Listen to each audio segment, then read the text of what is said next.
இனிய உறவுகளுக்கு காலை வணக்கம். இவ்ளோ பெரிய மீன் தலைய ఒరిస్సాలో எப்படி பண்ணுவாங்கன்னு பார்க்கலாమా? ଆଜି ମାଛ ମୁଣ୍ଡ ତରକାରୀ କରିବା ପାଇଁ ଯାଉଛି।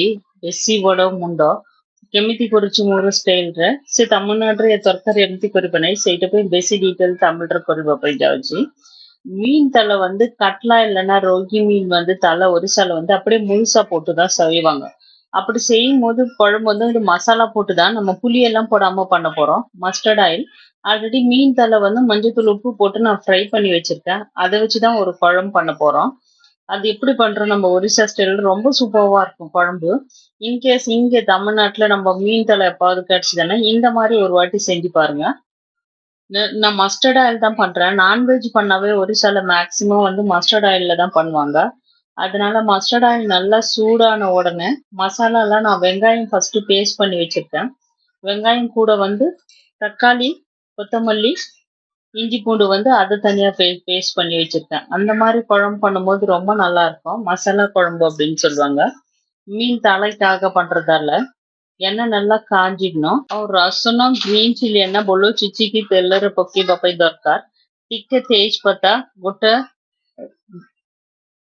दालचीनी है ना ସେଇଟା ପକେଇବା ଟାଇମରେ ବଢିଆ ରହିବ। ପିଆଜ ଛୋଟ ଛୋଟ କଟ୍ କରିଦେଉଛି ମୁଁ। ପିଆଜ ଛୋଟ ଛୋଟ କଟ୍ କରିକି ସେଇଟା ତେଲରେ ପକେଇକି ஃப்ரை କରିବା ପାଇଁ ଦରକାର। எண்ணெய் நல்லா காஞ்ச உடனே ஒரு பிரியாணி இலை கிராம்பு கொஞ்சம் போடலாம்। அது கூட வந்துட்டு கொஞ்சமா சீரகம் கொஞ்சம் போட்டிருக்கேன் நானு। பூண்டும் இஞ்சியும் பச்சை மிளகாவும் இடிச்சு போட்டிருக்கேன்। வெங்காயம் வந்து சின்ன சின்னதா கட் பண்ணி போட்டுட்டு வெங்காயம் போட்டு வதக்கிடலாம்। அப்புறமா இஞ்சி பூண்டு பேஸ்ட் போட்டும் வதக்கிடணும் கொஞ்சம்। ପିଆଜ ଭଲ ଫ୍ରାଏ କରିବା ପାଇଁ ଦରକାର। ମୋର ଫ୍ରାଏ ହବା ଟାଇମରେ ଜିଞ୍ଜର ଗାର୍ଲିକ பேஸ்ட் ବି சேம் ஃப்ரை ஆயிடுவோம்।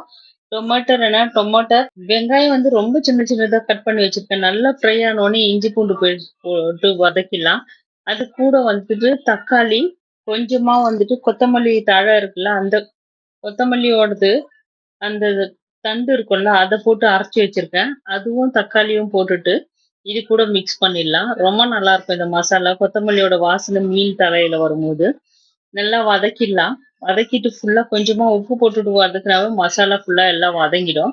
நம்ம மீன் குழம்புக்கு வந்து மேக்சிமம் எப்பவுமே தமிழ்நாட்டுல நம்ம புளி ஊத்திட்டு தான் பண்ணுவோம்। இது புளி இல்லாம பண்ற குழம்பு ஆனா ரொம்ப நல்லா இருக்கும் டேஸ்ட்। நார்த் சைட்ல வந்து மேக்சிமம் மீன் குழம்புக்கு வந்து புளி ஊத்த மாட்டாங்க।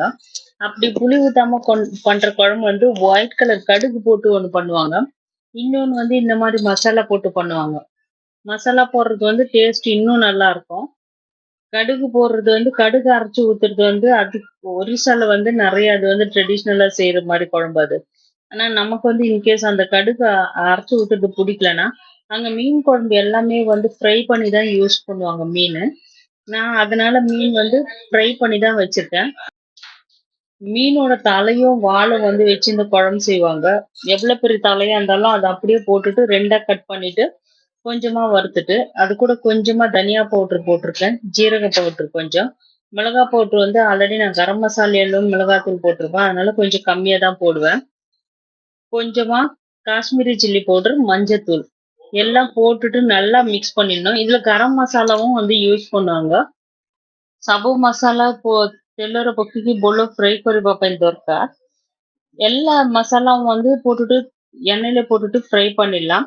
நல்லா ஃப்ரை ஆகும்போது தான் இந்த மசாலா வெங்காயம் ஃபுல்லா நல்லா வதங்கி வந்தோடனே ரொம்ப நல்லா இருக்கும்। மிளகாத்தூள் வந்து நான் கொஞ்சமா போட்டிருக்கேன்। என்ன கரம் மசாலாலும் மிளகாத்தூள் போடுவேன் அதனால எல்லாம் எண்ணெயிலேயே போட்டு கொஞ்சமா வதக்கிடலாம்।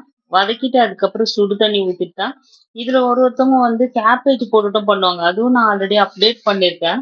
அது வந்து மச்ச முண்டை சிஞ்சடா அப்படின்னு சொல்லுவாங்க। தலையை வந்து இடிச்சிட்டு நம்ம கேபேஜ் போட்டுட்டு பண்ணுவாங்க। அதோட டேஸ்டும் ரொம்ப நல்லா இருக்கும்। இது வந்து நான் குழம்பு மாதிரி கிரேவி மாதிரி தான் பண்ண போறேன்। அதுக்காக தலையை வந்துட்டு அப்படியே பெருசு பெருசாவே ரெண்டா கட் பண்ணதை ஃப்ரை பண்ணி வச்சிருக்கேன் மஞ்சத்தூள் உப்பு போட்டுட்டு। எல்லா மசாலாவும் நல்லா மிக்ஸ் ஆயிடுச்சுன்னா நம்ம சுடு தண்ணி ஊற்றி கரெக்டா குழம்பு வந்து நல்லா திக்கா இருக்கிற அளவுக்கு கொதிக்க வைக்கலாம்। இதுல புளி வேற எதுவுமே போட வேணாம்। இந்த மசாலா மட்டும்தான் இந்த குழம்புக்கு யூஸ் ஆகும்। காரம் கரெக்டா எல்லாமே கரெக்டா இருக்கான்னு இந்த டைம்ல செக் பண்ணிக்கலாம்। நல்லா வெங்காயம் நல்லா குழஞ்ச மாதிரி ஆன உடனே தான் மசாலா கரெக்டா இருக்கும்। ஏன்னா நம்ம வேற எதுவுமே அரைச்சி ஊத்தல தேங்காய் எதுவுமே। அந்த வெங்காயம் பேஸ்ட்டும் இஞ்சி பூண்டு பிளஸ் தக்காளி அரைச்சி ஊத்திருக்கோம்ல அது மட்டும்தான் வந்து இந்த குழம்போட திக்னஸ் வரும்। அதுக்காக தக்காளி எல்லாம் நல்லா வேக வைக்கணும்। நல்லா வெந்துட்டு எண்ணெய் வெளியே வரும்போது கரெக்டா கொஞ்சம் சுடு தண்ணி ஊத்தி நம்மளுக்கு எவ்வளவு கிரேவி வேணுமோ அந்த அளவுக்கு வச்சுட்டாவே போதும். ସବୁ ମସଲା ପକେଇକି ଭଲ ସିଝିବା ପାଇଁ ଛାଡୁଛି। ମୁଁ ମାଛ ମୁଣ୍ଡ ଛିଞ୍ଚଡା ବି ଅଲରେଡି କ୍ୟାପେଜ ପକେଇକି କରୁଛି। ଆମ ଓଡିଶାର ଖାଇବା ନା ସେମିତି। ଆଜି ଖାଲି ତରକାରୀ କରିବା ପାଇଁ ଦିଟା ମୁଣ୍ଡ ଗୋଟେ ଲାଞ୍ଜ ଅଛି ନା ସେଇଟା ରଖିକି କରିବା କହିକି। ଆଉ ଗରମ ମସଲା ଲାଷ୍ଟ ଟିକେ ପକେଇକି ପାଣି பக்கிவா போய் தரக்கார் கரம் மசாலா கொஞ்சம் போட்டுட்டு சுடு தண்ணி போட்டிருக்கேன் நானு குழம்பு நல்லா கொதிச்சு வரும்போது நல்லா திக்கா இருக்கும். ஆனா ஒவ்வொருத்தவங்க மீன் குழம்புல புளி எல்லாம் இல்லாம ச்சீ இது எப்படி இருக்கும் அப்படின்னு நினைப்பீங்க. ஆனா செம்ம சூப்பரா இருக்கும் டேஸ்ட். ஒரு வாட்டி ட்ரை பண்ணி பாருங்க.